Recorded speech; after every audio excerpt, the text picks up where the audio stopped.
Сайн уу манайхаа? Сонь сайхан юу яцгаандаа өнөөдөр хэдүүлээ ээлж дугаараараа уулзахад бэлэн боллоо.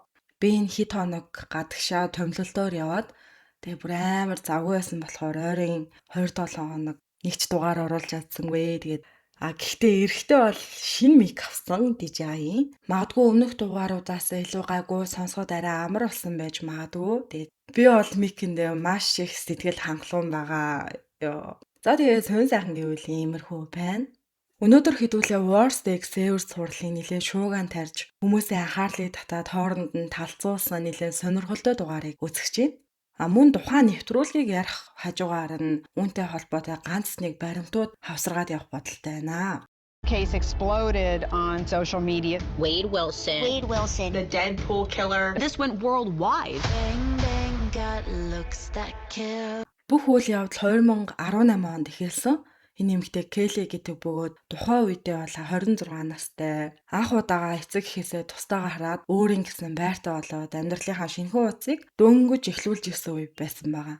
Келли бол амьтанд үнэхээр хайртай, тийм болохоор багасаа л амьтны үрээлэнд ажиллаад, бар сургаа, хортой могоотой харьцах, бүр цаашлаад 2 жилийн турш матартай ажиллаж байсан байгаа. Ер нь бол ийм аюултай амьтан байсан ч гэсэн Келли бол тэднээс айдаггүй. Даанч мань хүний хайр дурлалын амьдрал бол нэг тийм жоохон тиймхэн. Нэг өдөр Келли танилцах апп авах чаад Стивен гих залуутай майч боллоод нөгөөх нь яж хат амар царайлаг. Netflix-ийн энэ цуврал гарсны дараа энэ залуу царайгаар охтуудыг бүр үнэхээр уйрааж хайлуулж бүр ингээд баахан фэн охтодтой болдог. Бүр болоогүй заяо энэ хүний төлөө юм гарын өвсөг цуглуулах үйл ажиллагаа болоод октод ингээ би чамтай суумаар байна инээдрэгээ бүр ингээ бас л нилээн тооцсон байгаа байхгүй юу. Стивен ерөөхдөө бол өндөр царайлаг гоё инээдэг хацар нь хохойдог ер нь ингээ анхаарсан хүн вау ямар хөөрхөн юм бэ гэж хэлэхэр Келли бол дотроо энэ залуугийн зургийг хараад за ийм юм гэж юу аах вэ? Угаасаа зурагнасаа бол өөр хүн л байж таараа ухааны боддог. За ингээ бичлэлцэж байгаад ямартай ч уулзахаар тохироод уулзаад бүр амар царайлаг залуу. Ойролцоогоор 1.95 м орчим цэвэрхэн цагаан шүдтэй өөртөө ихтэй дажгүй яриа өрөөтэй. Энэ хоёрын болцооч бас хөөрхөн боломжийн өнгөрдөг. Бүр болоогүй сүулт нь Стивен Келлигээс амар хөөрхөн юм ийдэлтгэр би чамд үнсэж болох уу гэж асуугаад үнсэждэг за. Энэ үед Келли өөрийгөө за би яг л энэ үлгэрийн ханхугаа олчлоо гэж бодсон байдаг. Мэн залуу өөрийнхөө тухай Келлид бол танилцуулахдаа Стивен гэдэг хойд Флоридад өссөн багтаа хүрчлэгсэн ч гэсэн сүмэн шугамар сайн гэр бүлд очсон. Сүүлийн үед төрсөн эцэгтэйгээ эргээд холбоо тогтоогоод амьдрал нь ч гэсэн сайхан болж байгаа гэдэг. Тэгээ энэ бүхний сонссон Келли Стивнийг их хүмүүжлтэй, даруухан, сайн залуу юм байна гэсэн дүгнэлт гаргаж байгаа. Бодлыг нь батлах байгаа юм шиг Келлигийн хамгийн хайртай хоонууд нь хүртэл Стивэнд амар хурдан тассан байгаа. Угаасаа нэг юм амьтанд хайртай хүн амьтны зан авирыг сайн мэддэг болохоор ч юм уу энэ байдал маш том итгэлийг төрүүлсэн. Тэгээ ингээд нэг л мэдгэд хэдхэн 7 хоногийн дараа Стивен Келлигээс миний найз охин болооч гэж асуухад Келли ч ямар ч эргэлзээгүйгээр зөвшөөрдөг. Үерхснийхээ дараа Стивен гинтхэн өрөөнийхөө хамтрагчтай таарамжгүй байгаа инээдрэгээд эхэлж байгаа. Келли тэгээд Стивенд үнэхээр итгэжсэн болохоор гэртээ хамт амьдрахыг зөвшөөрдөг. Тэгээ энэ шийдвэрээ Келли бол тухайн үед романтик шийдвэр гэж бодсон байгаа байхгүй юу. Тэгээ шинэхэн осуудын амьдралын эхлэл бол угаасаа бараг төгс. Стивен Холлийг Келлиг халамжлан ажилд нь хүртэл санаа тавина. Ингэх бүрдэн Келли би энэ хүнтэй гэрлэх юм байна гэж итгэж эхэлсэн байгаа. Тэгээ даанч энэ бүхэн сайн сайхан удаа үргэлжлээгүй. Нэг өдөр Келли ажилласаа ирээ зөөрийн компьютер руу ингээ хайгаад юуруусаа олдоггүй. Бүр нэрэл хаан чайсан байхгүй байгаа байхгүй юу? Уг нь бол яг тавьдаг байрандаа байж яадаг. Тэгээ бүр гайхаад Стивнээс асуусан чинь нөгөөд нь за ёстой би мэдэхгүй шүү хараагүй гэж хариулж байгаа. Гэтэл яасан бэ гэхээр мань хүн Келлигийн лаптопыг ламбард нь тавьсан байгаа. Келли бүр амар уурлал энэ удаа шууд цагдаад ханддаг. Цагдаа нарын ойролцоох барьцааны газруудыг шалгахад компьютер ердөө 2 милийн зайд байсныг ламбарднаас олддог. Барьцаанд тавьсан хүний үнэмлэхийг шалгахад бүр шок заяа яасан гэсэн чинь Стивен яг үнэндээ Стивен биш байсан. Нэр нь шал өөр. Wade Wilson гэдэг нэр гараад ирж байгаа. За энд бол Келли бүр амар гайхаа штэ тий. Хүү юу болж ийн нэрээ гэдгсэн чинь Wade бүр ерөөсөө ямар ч тийм санаа зовсон, айсан тийм шинжгүүгээр Стивен ч миний дунд нэр ахгүй юу та. Манай эксүүд намайг ингээд амар олж дарамталдаг болохоор би өөр нэр ашигладаг гэж тайлбарлсан байгаа. Келли бүр Facebook дээр Стивен нэртэй хэд хаяг байгааг олж хараад за энэ угаасаа үнэн байсан юм байна гэж боддог. Ер нь бол одоо Стивен чинь Wade гэдэг нэртэй хүн байгаа штэ тий. Wade бол ингээ байнгын л өөр хуурамч нэр зохиогоод, хуурамч амьдралын төгс зохиогоод хүмүүсийг заллаад амьдраад бүр ингээд сурцсан залуу байсан баахгүй юу. Ингээ бүх юм нь одоо илчлэгдээд гэх юм уу муу царай гараад ирэнгүүтээ шууд уучлалгүйгаал, уйлаал би өстө дахиж ингэх тийхгүй гэд. Тэнгүү тэр болгонд нь Келли яах вэ гэхээр ийм том битээ, өндөр битээ ийм залуу ингээ миний өмнө хөр суугаад уйлаад хаарч юм бэ одоо яах юм бэ? Үнэхээр өрөвддөг байсан гэж аахгүй. За тэгээ тэр болгонд нь уучлаа тэр муухай үйлдэлүүдийг нь бол өнгөрөөхөд бүр дасгацсан, сургацсан байгаа. За энэ үед Wade Келлиг хажуугаар дахиад өөр нэг эмэгтэй байсан нь Майла. Тэгээ Майла бол Wade-ийг өөр эмэгтэйтэй ингээд хамт бүр амьдарч байгааг нь мэдгүй шүү дээ. Майла бол бүр Instagram-аас нэг өөр эмэгтэй найз залуугийнхэн зурагныхын доор нь байнгын комент хийдэг байгааг анзаараад асуудаг. Энэ эмэгтэй хин юм бэ гэсэн чинь Wade бол хариулахдаа наа чи ингээ манай өрөөний хамтрагч юм аа гэж Келлиг өөр нэг найз охин болох Майладаа танилцуулдаг. За удалгүй Келлигийн гэрт Келлигийн найз эмэгтэй нь одоо нөхөртөөгөө ч юм уу найз залуутайгаа муудалцсан гэх шалтгаанаар тэдний дэр чид хоног байхаар болдог. За энэ гурав хоорондоо юм яриа сууж хагаад Келли бол маш санаандгүй байдлаар би юм ховор үйлдвэрийн нохоонууд өрчүүлдэг юм газар мэддээ штэ гэд хэлдэг аахгүй юу. Тэгээ энийг бол Келли ярихтаа зүгээр энгийнийг ярьсан ч гэсэндээ Wade энэ яриаг шууд гэмт хэргийн шин чанартай болгож сонсдог. Келли ажилдаа явсаа уур Wade түүний найзтай хамт өрчүүлгийн газар очиод хит хитэн гүлэг хулгайлаад гэртээ аваад ирдэг. Тэгээ ажлаас ирсэн Келли бахан танихгүй гүлгнүүд хараад гайхаад хүү энэ ч одоо хүмүүс хайж байгаа штэ. Гэсэн ч гэсэн Wade юусоо санаа зовхгүйгээр эднэрийн зургийг аваад онлайн дээр тавина, сошиал дээр тавина. Тэгээ зарна, мөнгө олно гэд бүр ингэ шийдсэн энэ бүхнийг хийдэг. Гүлгнүүдийн эзэн сошиал дээр байгаа зарыг хараад шууд нэг зүйлийг таньдаг юу вэ гэхээр энэ гэр бол Келлигийн гэр байна гэж. Ингээд мэдээж цагдаад хандна. Удалгүй Wade бас энийг мэдээ Келли рүү залгаад чи нохоонуудыг гүлгнүүдийг хулгайлсан шүү. Чи ингэж хэлэх гээд амар шууд захирдаг байхгүй. Тэг Келли юу болоод байгааг юусоо ойлгохгүй. Чи тоглоод байгаа мó гэсэн чи угаасаа тоглоом байгаагүй. Wade үргэлжлүүлэл чи одоо ингэж хэлэхгүй болвол би чиний хоёр нохоогч аална шүү гэж сүрдүүлдэг. Энэ бол угаасаа үнэн сүрдүүлэг байсан болохоор Келли яагаад энэ бүх одоо асуудлыг өөр дээрээ өөрж байгаа. Ер нь бол хүчирхийлэгчид ийм аргыг хөвчлэн алтлаг сүрдүүлэг хийхдээ ашигладаг. Хохирогчийг өөрийнх нь хамгийн хайртай зүйлээр барьцаалаад бурууг нь өөрөөр нь өөрүүлэхийг оролдож байгаа. Келлигийн хувьд тэр зүйл нь мөнгө нь биш, өөрөө ч биш харин олон жил өсгсөн амьтад нь байж таарсан. Ийхүү Келли өөрөө цагдаад очоод 27 цаг хоригдсан байдаг. Тэгээ мань хүн болвол католик сургуульд өссөн хизээч шоронд орж ийн гэж өөрийгөө огт төсөөлж байгаагүй. Тэм учраас энэ 27 цаг хоригдох нь бол өөрт нь маш ичгүүртэй, хүнд, хэцүү зүйл байсан. Ингээд шоронгоос ирээд гэртээ иртэл гэрт нь хинж байгаагүй. Келлигийн найз нь ч байхгүй, Wade ч байхгүй. Харин хамаг юмнууд нь алуу болсон байгаа. Хувц хунар юу вэ? Энэ дундаас хамгийн ноцтой нь Келлигийн гар буу байдаггүй. Гар буу нь алуу болсон болохоор мэдээж Келли маш их сандраад гэрийнхаа камерыг шалгахтал яасан гэж. Wade түүнийг найзтай нь хуураад тэгээ энэ бүхнийг ингээд зохион байгуулалтаа хийгээд шорон руу явсныхан дараа амар аз жаргалтай. Тэрвэрлдэл үнсэлтэл гар явж байгаа. Тэгээ энэ бүх хугацаанд Wade өөрийг нь хуурж исэн гэдгийг Келли одоо нэг ойлгож байгаа байхгүй юу? Ингээд мань хүн Wade Wilson гэж яг ямар хүн байхыг мэдхийн тулд интернетээс нэрийг одоо л нэг хайдаг. Гэтэл түүний хийжсэн хэрэгүүд бол маш их байгаа. Айлд хууль бусаар нэвтэрсэн, эд зүйл хулгайлсан, зэвсэгтэй холбоотой хэрэгт холбогдсон, хар тамхитай холбоотой асуудалд орж исэн зэрэг. Энд маш олон хэрэг үйлдэж исэн хүн буу аваад цухтаана гэдэг бол мэдээж маш ноцтой зүйл учраас Келли цагдаад дуудлага өгч байгаа. Гэтэл Wade Келлигийн найзтай хамт айл хэзээ Техас руу явсан. Келли хэд хэдэн удаа залгсан ч Wade уцаа авахгүй. Үүнээс хамгийн тодорхой болсон зүйл нь тухайн мужийн цагдаа нар бол Техас руу очиод хүн бариад ирэх ямар ч боломжгүй гэдгийг. Тийм учраас Келли Wade-ийг өөрийнхөө байгаа мужид авчрах бас нэг шаардлага гарч ирж байгаа. Ингээд 18 оны 12 дугаар сарын сүүлээр Wade Келли рүү залгаад уйлаад одоо миний буруу намайг уучлаач. Одоо энэ удаа л надад боломж олгооч би гэртээ хармаар байна гэж бүр ингээд матрын нулимсыг бол угаасаа хайр найргүй гаргадаг. Ингэхдээ бол би мөнгөгүй байна надад автобусны тасалбар авч өгөөч гэж хүртэл гуйдаг. Келлигийн зорилго угаасаа Wade-ийг авчрах байсан учраас автобусны тасалбарыг авч өгөө цагдаараа залгаад би Wade-ийг авчирнаа харин та нар бэлэн байгаарэ гэж хэлээд Wade руу явж байгаа.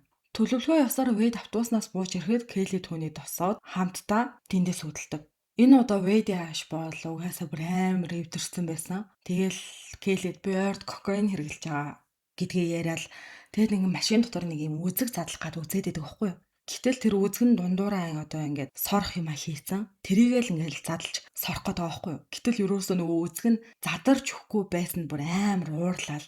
Келли рүү хамаг уураа гаргаад юм хум цохиж могоод. Энэ үед Келли бол за энэ хүн намайг ингээд барьж аваад зодоход бол бэлтгэлтэй бэлэн байгаа юм байна гэж ойлгодог. За тэгээд гэртээ очиод шууд цагдаа руу залгаад цагдаа нар ч гэсэн ирээд айл хүзээний одоо бэлэн байрлал авсан байсан. Тэгээд Келли гэрээсээ түр гараад ингээд хашаандаа гэх юм уу гарч ирэнгүүтээ Вэйд руу залгаад өө би машины дэлгүүрээ орхичжээ. Чи аваад гараад ирээч гэхэд Вэйд бол угаасаа юм бодохгүй машины дэлгүүрээ аваад гарч ирэхэд бөөн цагдаа нар ийхүү ашгүй Вэйд бол баривчлагддаг. За тэгсэн яасан гэж манайхан. Вэйд шоронгоос Келли рүү тасралтгүй залгадаг.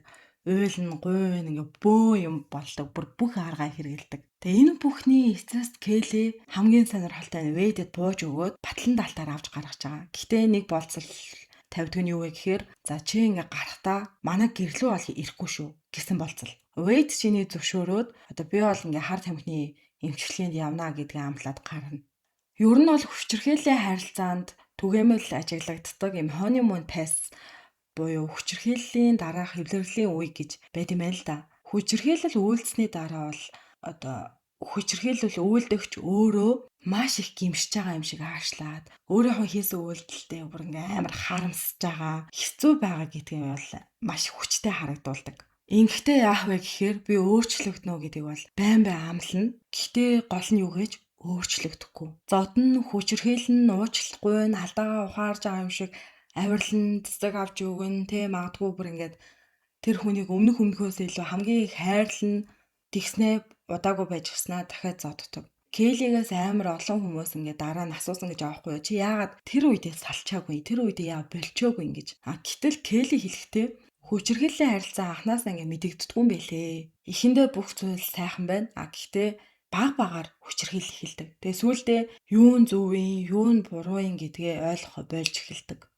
Би яг тийм болсон байсан гэж ярьсан байгаа. За ингээд шоронгоос суллагдсан Вэйд Келлигээс нэг зүйл гуйдаг. Найз маань ингээд намайг Флоридаас авах юм аа. Би тэнд ийм нүхэн сэргээх эмчилгээнд явна. Чи намайг тэр хүртэл хүргээд өгөөч гэд.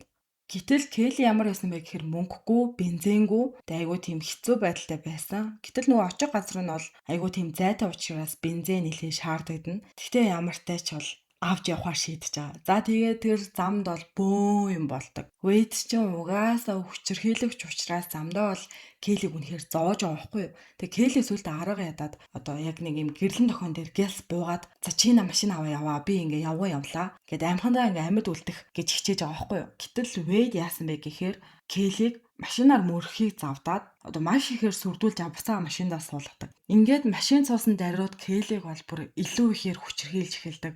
Хоолойг нь боогоод, амьсгал авч чадахгүй болгоод, хувцсыг нь уурж тастаад, бүр сүүлдээ хутаг гаргаж ирээд сүрдүүлдэг. За би чам хөдөлгөөл аллаа шүү гэд. Келли бол угаасаа бүр ингээд цустайгаа холиолдоод амар зодуулсан. Тэгээ сүүлдээ бүр ингээд хөл гараа хүртэл уйуулсан.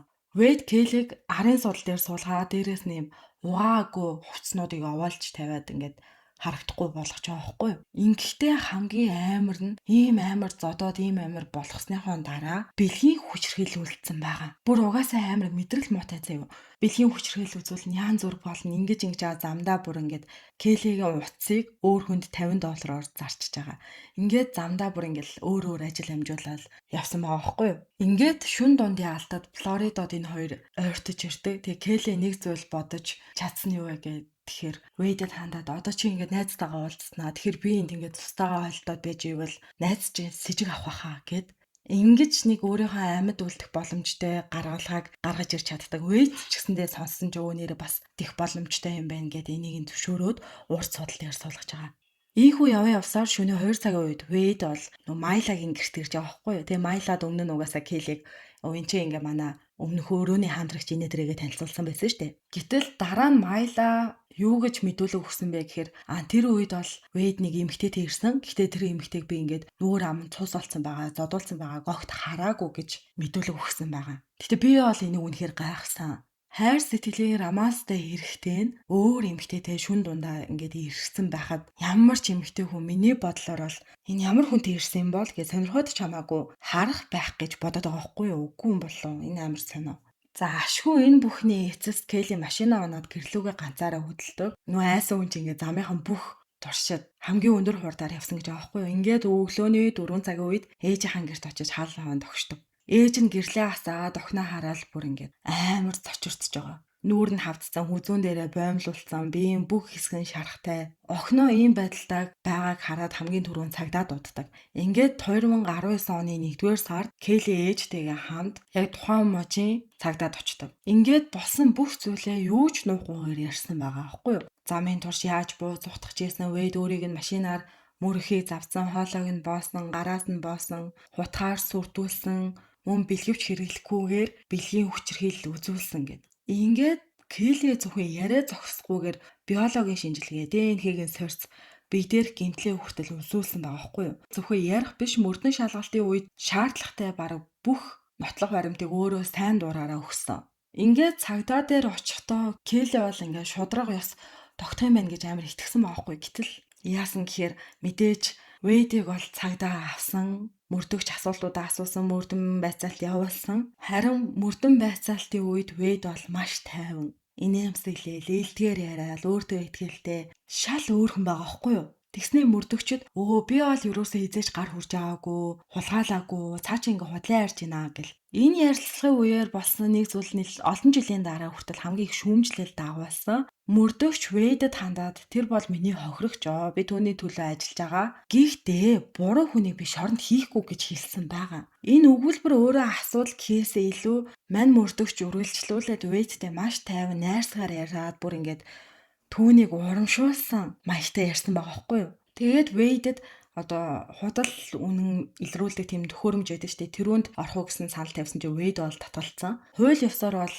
Вэйд татгалзах хэрэгтэй байсан. Гэхдээ эндээс хамгийн чухал зүйл хэлдэг. ДНХ-гийн лабораторийн хариу гараагүй байхад мөрдөн шалгалтыг хаасан. Шалтгаан юу вэ гэхээр энэ бол нэгийнх нь үг байсан. Хоёр тал хоёулаа хүлээн зөвшөөрөөгүй учраас нотлох баримт хангалтгүй гэж үздсэн. Энийг мэдсэн Келли угаасаа шууд мөрдөгчтэй холбогдоод битгий хаагааж гуйж ийн намайг хамгаалах ёстой гэж зөндөө гуйсан ч шийдвэрээ өөрчлөгдүүлэлт тухайн шийдвэрийг өөрчлүүлж чадаагүй хэрэг хаагдсан Вэйд суул чөлөөтэй үйлдсэн. Келли дараа нь ингэж ярьсан байсан. Багаасаа л би асуудал гарвал цагдаад хандах ёстой гэж сурсан. Би яг тэгсэн гэхдээ хинч намайг хамгаалаагүй гэж.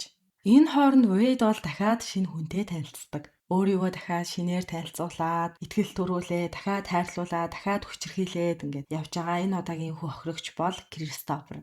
Энэ хоёр чинь ингээл салбитгэн дээр утасны дугаар муугаараа бичээ айгүй сөрхий танилцсанаа. Кристофер дараа нь Вэйдийн тухай юу гэж хэлсэн бэ гэхээр тэр хүнтэй ярилцахад үнэхээр амархан байсан. Тэгээ Вэйд бол ингээд маш сайхан харилцаатай, хүнд итгэл хурдан төрүүлдэг, юм хамт байхад тухтай төрлийн хүн байсан гэж.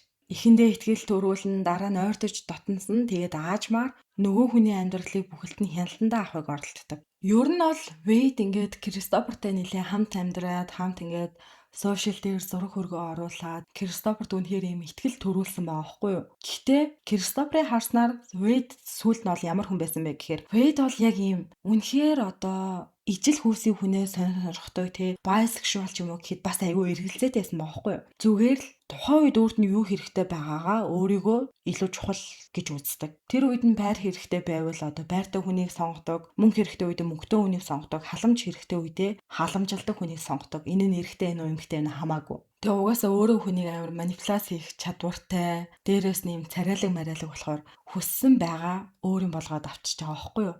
Ядчихад Кристофертэй амьдрах үедээ Вэйдийн харт тамхины хэрэглээ бол улам нэмэгддэг. Ялангуяа кокаин хэрэглэсний дараа ааштай ногсон өөрчлөгддөг. Заримдаа хэдэн цагийн турш унтахгүй, заримдаа ямар шалтгаангүйгээр уурлана. Тэгэл хин нэг намайг мөшгөж ийн гэж ярьдаг байсан гэж байгаа байхгүй юу. Нэг орой Вэйд дахиад масуурсан байх үедээ Кристофертэй хэрэлддэг. Эхэндээ жирийн нэг хэрүүл юм шиг байсан ч гэсэндээ сүүлдээ галтгооноос сутаг авчирдаг. Энэ үед Кристофер аажмаар ухраад айл болох 50 байхыг хичээсэн байгаа. Эцэст нь яг боломж гарангууд шууд гэрээсээ цугтааж чаддаг. Тэгээд дараа нь бол мань хүн ярихдаа тэр шүн үнэхээр аимшигтай байсан. Би үлдсэн болвол өдөрт надад юу тохиолдсон байхыг би мэдэхгүй байна гэж. Энэ үед Келли бол юусаа бууж өгөөгүй идэг. Мань хүн ингээ Вэйдтэй өмнө үер хичээсэн хүмүүсийг нэгээр нь хайгаад сошиал сүлжээ, хуучны танилуд, найзууд юу гэдэг ингээд бүх их боломжтой гэсэн их сурвалжуудыг ашиглаж байгаа.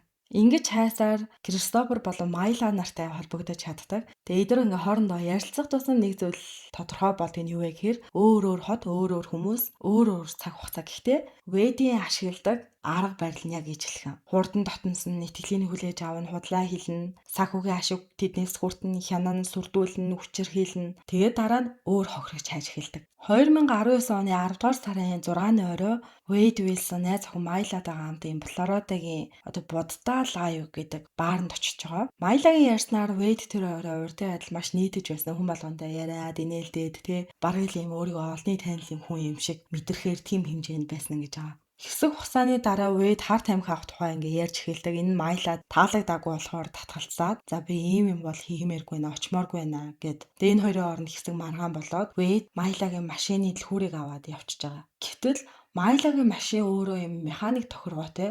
Wade бол механик тохиргоотой машин барьж чадахгүй зөвхөн автомат барьдаг гэсэн байгаа байхгүй юу? Ингээд тэр шөндөө Wade баар нь Кристен болон Стефани Джонсон гэдэг хүмүүстэй танилцдаг. Баар хаах үед өөр газар очиж үргэлжлүүлэе гэж тохироход Стефани бол би маргааш ингээ хүүхдээ сургуульд нь хүргэж өгөх ёстой болохоор ингээд явж чадахгүй нэ гэж татгалздаг. Ингэснээр Кристен гэртээ Wade-тэй хоёулахнаа үлддэг. Маргааш нь Кристен ажилдаа очдоггүй, уцааж авдаггүй, хинч түүнтэй холбогдож чаддаггүй. Энэ хооронд аль хэдийн Wade бол Кристний хар өнгийн Nissan Versa машиныг унаад явчихсан байдаг. Өглөө нь бол Wade Майла хоёрын хооронд бол нэг машины хийрүүл болно штэ тий.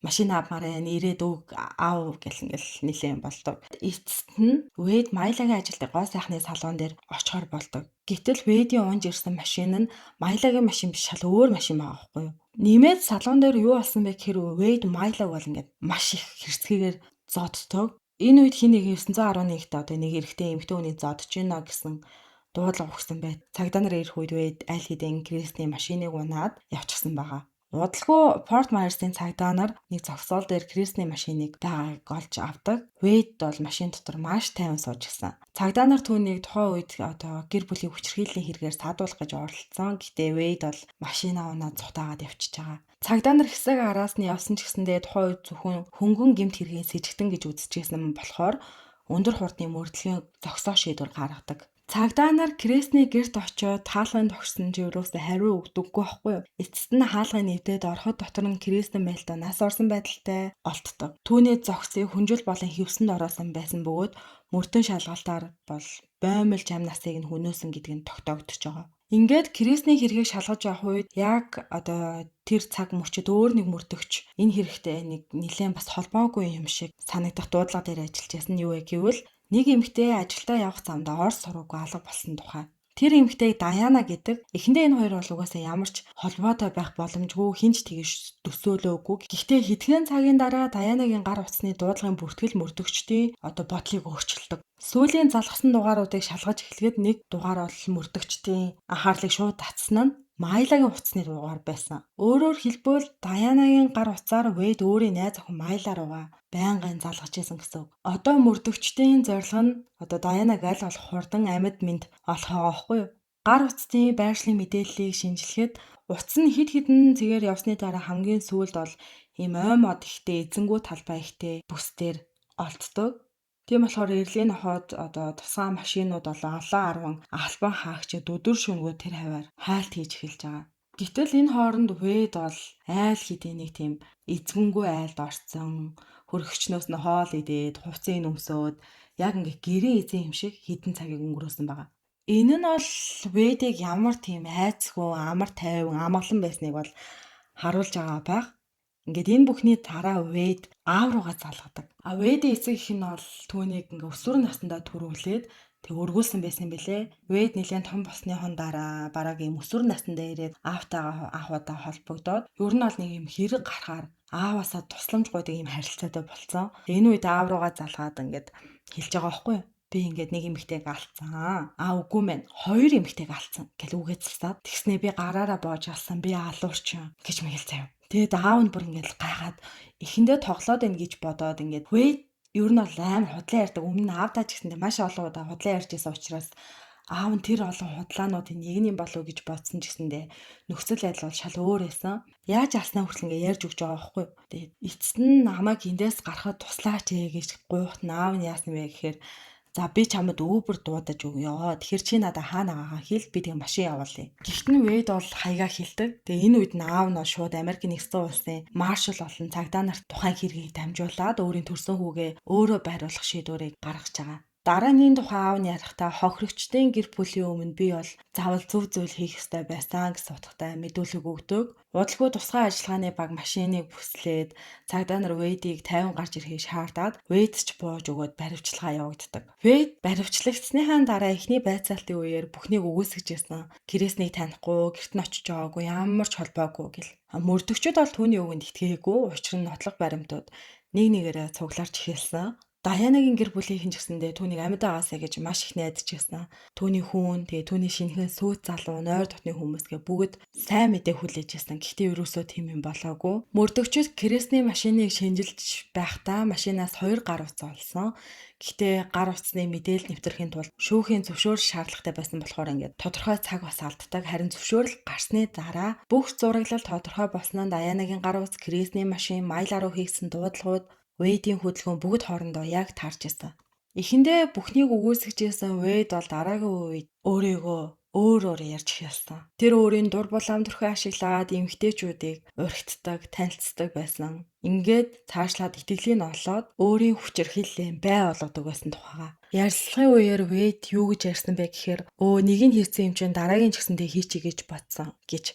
Өөрөөр хэлэх юм бол нэг хүн алдсан юм чинь дараагийн ч гэсэндээ алдчих дөө гэж бодсон байгаа байхгүй юу? Ер нь бол Вэйд баригдаагүй байсан болвол дахиад хэд хэдэн хүн алах нь угаасаа ойлгомжтой байсан. Энийгээ ч гэсэндээ өөрөө хэлж байгаа. Лабораторийн дүгнэлтээр ч гэсэндээ Вэйдийн ДНХ 2 газар хоёуланд нь илэрсэн. Тэгээ Даянагийн хэрэг дээр нэмэлт шүүхийн шинжилгээний нотлох баримтууд Вэйдийг хэргийн газартай шууд холбож исэн. Прокурорын хэлснээр Кристен болон Даяна нар биенээ огт таньдаггүй, тэдний хооронд ямар ч холбоо байгаагүй. Гэхдээ хоёулаа зүгээр л нэг хүний зам таарсан. Нэг шөнийн дотор хэдхэн цагийн зөрүүтэй 2 гэр бүл хамгийн хайртай хүмүүстэй алдсан. Зүгээр л замдаа таарсан хин нэг ална гэдэг бол бүр маш аимшигтай аллаа байсан. Тэгээд энэ ч гэсэндээ олон нийтийн хэвлэл мэдээллээр бол гарч эхэлдэг. Эхний шүүх хурлаас эхлээд бүр үнэхээр од болдог заяа.